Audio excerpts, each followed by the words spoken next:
I'll be presenting an excerpt from Ingersoll's Men, Women, and God, an introduction to Helen Gardner's book, Men, Women, and Gods, 1885. My prop is my lavender shirt. It's the color of the early suffragettes.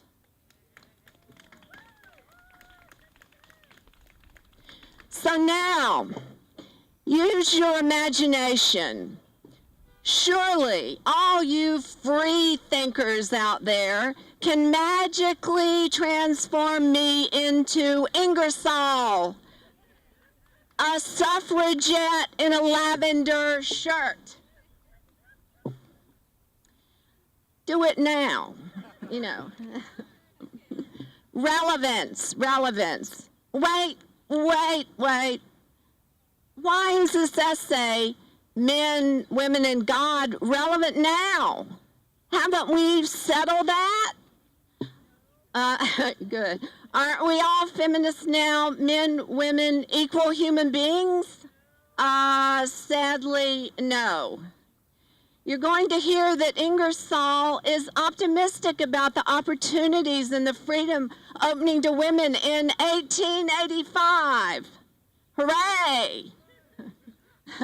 But today, over 100 years later, in every country on earth, religious dogma continues to ensure the wholesale devaluation of women.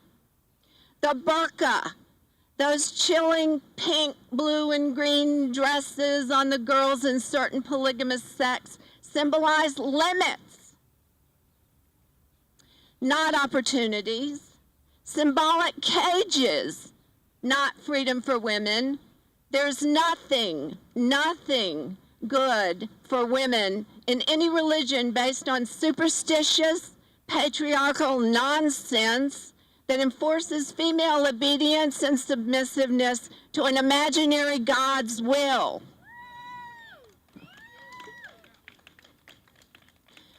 With all too human, let me find my husband, men as enforcers. It's still true today, as Helen Gardner said in 1885. It's the men who invented religion, the women who believed it. And except for some flowery Victorian language, Ingersoll's preface to Helen Gardner's book could be given today with perfect relevance. And it will be given today by me. Emblematic of men and women united for perfect opportunity and freedom. Ingersoll in a lavender shirt. Now you can start the fires of hell. I mean the timer. Men, women, and God. Nothing gives me more pleasure. Nothing gives greater promise for the future than the fact that woman is achieving intellectual and physical liberty. It's refreshing to know that here in our country there are thousands of women who think and express their thoughts, who are thoroughly free and thoroughly conscientious, who have neither been narrowed nor corrupted by a heartless creed, who do not worship a being in heaven whom they would shudderingly loathe on earth. Women who do not stand before the altar of a cruel faith with downcast eyes of timid acquiescence and pay to impudent authority the tribute of a thoughtless yes. They're no longer satisfied with being told. They examine for themselves. They have ceased to be prisoners of society, the satisfied serfs of husbands, or the echoer of priests. They demand the rights that naturally belong to intelligent human beings. If wives, they wish to be the equal of husbands. If mothers, They wish to rear their children in the atmosphere of love, liberty, and philosophy. They believe that woman can discharge all of her duties without the aid of superstition and preserve all that is true, pure, and tender without sacrificing in the temple of absurdity the convictions of the soul. Woman is not the intellectual inferior of man. She has lacked not mind, but opportunity.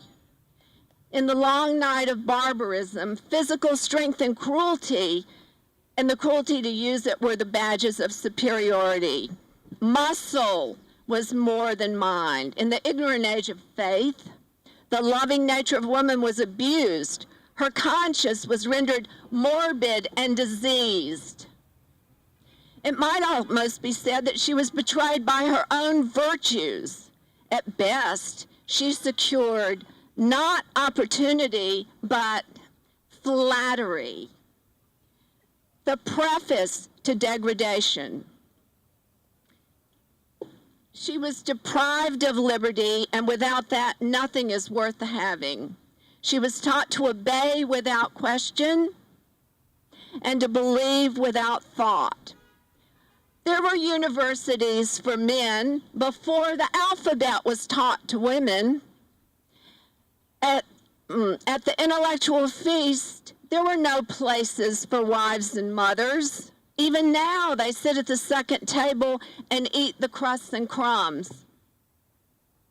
The schools for women at the present time are just far enough behind those of men to fall heirs to the discarded, on the same principle that when a doctrine becomes too absurd for the pulpit, it's given to the Sunday school.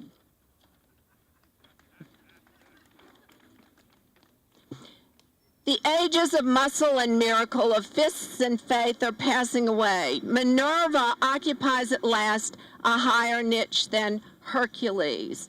Now a word is stronger than a blow. At last we see women who depend upon themselves, who stand self-poised the shocks of this sad world without leaning for support against a church, who do not go to the literature of barbarism for consolation or use the falsehood and mistakes of the past for the foundations of their hope.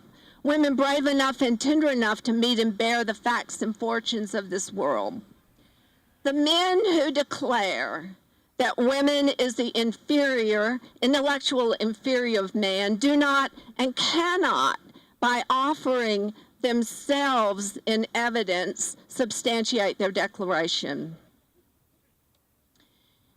Yet, I must admit, there are thousands of wives who still have faith in the saving power of superstition, who still insist on attending church, while their husbands prefer the shores, the woods, or the fields. In this way, families are divided. Parents grow apart, and unconsciously, the pearl of greatest price is thrown away. The wife ceases to be the intellectual companion of the husband. She reads the Christian Register, sermons in the Monday papers, and a little gossip about folks and fashions, while he studies the works of Darwin, Haeckel, and Humboldt. Their sympathies become strained. They are no longer mental friends. The husband smiles at the follies of the wife, and she weeps for the supposed sins of the husband. Such wives should read this book. They should not be satisfied to remain forever in the cradle of thought, amused with the toys of superstition. The parasite of woman is the priest.